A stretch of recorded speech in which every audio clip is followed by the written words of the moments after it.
So guys अहिले चाहिँ हामीलाई आमाको साथीले अर्ग्यानिक सब्जी ल्याइदिनु भएछ आमाको लागि भनेर हो। अन्जु आन्टी है, यो चाहिँ हो सिमरायो, यो चाहिँ मिरिकको रहेछ है सिमरायो। अन्त फेरि यहाँनिर डुकु छ, डुकु पनि अर्ग्यानिकै हो है। आमा चाहिँ बेङ्गलोरबाट आउनु भएको, खानु मन लाग्यो भनेर चाहिँ आमाको साथीले ल्याइदिनु भएछ। अन्त अहिले भरे चाहिँ पकाएर ल्याइदिने म। अन्त यहाँनिर चाहिँ छ मटर, यो चाहिँ मटर रहेछ, अन्तखेरि यो चाहिँ हो आलु, नयाँ आलु हो, यो नयाँ आलु खोल्नु त आमा, नयाँ आलु रहेछ। अन्त यो चाहिँ बोजूको लागि ल्याइदिनु भएको रहेछ फ्रुटहरू है। अब चाहिँ म रुम जानु आँटेको नि त, भरे पकाएर ल्याउँछु। नयाँ आलु हो, यो आलु भयो होइन। यहाँ चाहिँ हुन्छ आमा, बोजू चाहिँ यस्तो हुनुहुन्छ, सुतिरहनु भएको छ। आमा के भन्नुहुन्छ सब्जी पाएर आन्टीलाई? धेरै धेरै धन्यवाद सब्जी पठाइदिएको। मेरोबाट पनि आन्टीलाई धेरै धेरै धन्यवाद, त्यस्तो सब्जी पठाइदिनु भयो है। अब रेन्टमा बसेर हामी त यस्तो चिजहरू किनेर खानुपर्छ है। तर पनि आन्टीले अब आन्टीको पनि यो बेच्नुहुन्छ है, तर पनि आमाको लागि यत्रो ल्याइदिनु भयो टाढोबाट बोकेर है, बजारसम्म, मिरिकदेखिको बजारसम्म। आन्टीलाई धेरै धेरै धन्यवाद मेरोबाट पनि है, धेरै खुसी लाग्यो। सो गाइस अहिले चाहिँ म हस्पिटलबाट निस्किन आँटेको हो, रुम जानु लागेको। अन्तखेरि चाहिँ मेरो झोलहरू छ, अलिकति सब्जी र दुईवटा केस छ है। यसमा चाहिँ भरे एउटामा खाना ल्याउँछु, एउटा चाहिँ घरमै छोड्छु है। सो गाइस अहिले भने चाहिँ म रुम आइसकिसकेर पनि लुगासुगा फेरिसकेर है, खानाहरू पनि बनाएर रेडी गरेँ। अब चाहिँ म खानाहरू प्याक गरेर चाहिँ फेरि हस्पिटल जानु आँटेको छु। मैले के बनाएँ भनेर चाहिँ म तपाईँहरूलाई देखाउँछु।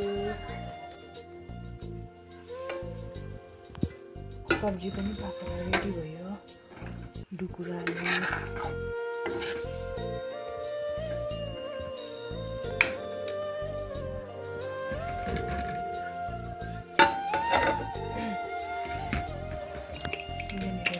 मुसुरीको दाल,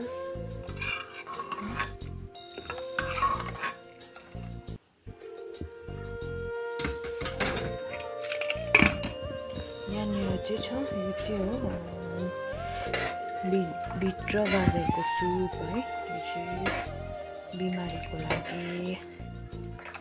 अन्त त्यसको बादमा यहाँनिर भात पाक्दैछ है। यो भात पाकिसकेर चाहिँ म भात पाकिन्जेल चाहिँ रेडी हुन्छु है। अन्त भात पनि ठिकै पाक्छ, त्यहाँबाट म खानासाना प्याक गरेर चाहिँ जान्छु है। ओके गाइस, अहिले भेट्नेछु तपाईँलाई।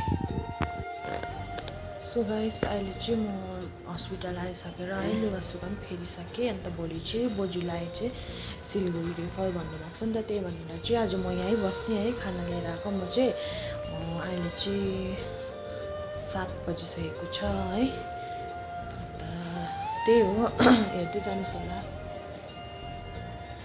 बोजू चाहिँ यहाँ हुनुहुन्छ, भोलि चाहिँ सिलगढी रेफर गरिसकेको छ आज चाहिँ। अन्तखेरि भोलि चाहिँ सिलगढी लानुपर्ने हुन्छ नि त, त्यही भनेर आमा एक्लै हुनुहुन्छ। अन्त म पनि जाने भनेर चाहिँ आज आएको है म।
अहिले चाहिँ हामी Siliguri north Bengal medical college है आइसकेको छौँ बोजूलाई लिएर। बोजूलाई चाहिँ इडेनबाट डाइरेक्ट रेफर गर्नुभएको थियो नि त, बोजू एडमिट भइसक्नु भएको छ यहाँनिर है।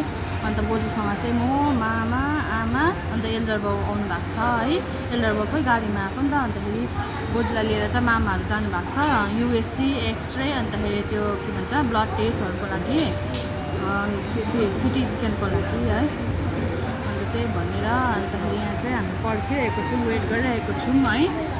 अन्तखेरि मामाहरू चाहिँ फर्किनुहुन्छ नि त आज। अन्त बोजूलाई सानो चाहिँ म र आमा आएको थियौँ, दुईजनालाई चाहिँ सानो दिँदैन अरे, त्यही कारणले चाहिँ आमा बस्नुहुन्छ आज। म चाहिँ अब रुमहरू मिलाउनु पर्ने हुन्छ, यता त्यता होटेलहरू है पालैसँगले बस्नु पऱ्यो, किनभने एकजनाले सक्दैन, कति दिन लाग्छ के दिन लाग्छ होइन, त्यही थाहा भएन।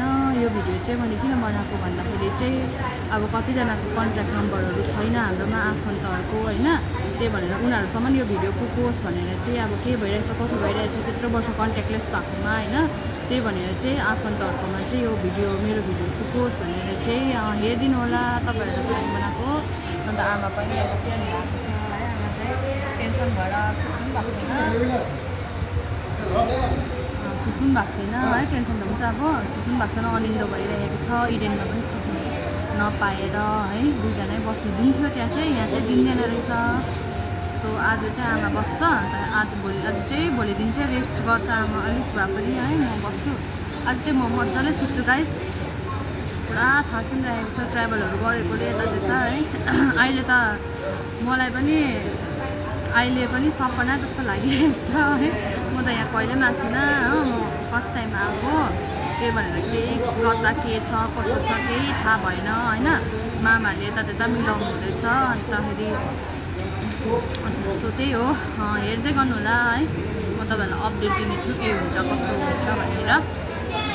गरमले चाहिँ यहाँ खलखल भएर चाहिँ हालत पत्ला भइसकेको छ मेरो, हेभी गरम सिलगढीमा चाहिँ, भित्र 10वटा अझै बाहिर त झन् पुरा गरम, यहाँनिर त तातो हावा आउँदो रहेछ हो। 10वटा फ्यान छ तर पनि काम गरेको छैन फ्यानले है। सो त्यही हो। सो गाइस अहिले चाहिँ बेलुकाको 7 बजिरहेछ, मामाहरू फर्किनु भएको छैन हो। बोजूलाई चाहिँ ब्लड दिनुपर्ने थियो तर ब्लडै पाएन होइन, त्यही भनेर चाहिँ हामी दुईजनाको एउटै ब्लड हो नि त, पोजिसन हुन्छ एबी पोजिटिभ हो। आमाले दिन्छु भन्नुहुन्थ्यो 2टा, तर आमा पनि जस्तै बेङ्गलोरमा हस्पिटल देखाएर कति खर्च भयो, त्यही भएर चाहिँ आमालाई नगर्नु भनेर विक हुन्छ भनेर चाहिँ हामी एक दिनु लागेको है। सो त्यही हो, आज चाहिँ मेरो विचलित नै हुने रहेछ, रुमहरू पनि पाएको छुइनँ हो, यहीँ छु 7 बजीसम्म। अहिले चाहिँ हामी ब्लड टेस्ट गर्नेमा आइसकेको छौँ हो। अन्त बोजूलाई चाहिँ 2 cc भन्दै थियो, तर अहिले भोलि 1 cc आज 1 cc अरे नि त, त्यही कारणले चाहिँ आमाले दिनुहुन्छ आज है, किनभने आमाले अघि फर्म फिलअप गर्नुभएको छ नि त, मलाई चाहिँ भनेको थिएन है, त्यही कारण म चाहिँ भोलि दिन्छु, हेर्दै गर्नुहोस् होला।